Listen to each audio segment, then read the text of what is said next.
Mahmud Zamakhshari.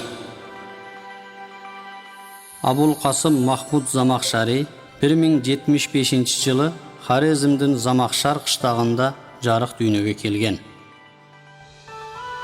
Илимге болгон умтулуу, окумуштуунун көптөгөн шаарларда жашап, араб тили жана адабиятын, диний илимдерди, каллиграфия өнөрүн терең үйрөнүшүнө себеп болгон. Mahmud Zamakhshari аймактын географиясына тиешелүү маалыматтарды чогулткан. Окумуштуу түрдүү багыттагы илимдерге таандык 50дөн ашуун чыгарма жазып калтырган.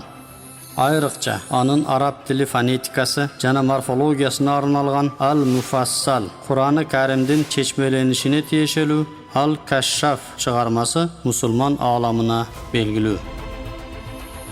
Mahmud Zamakhshari араб жана араб эместердин устаты, Хорезм сыймыгы сыяктуу ардактуу аттар менен даңкталган.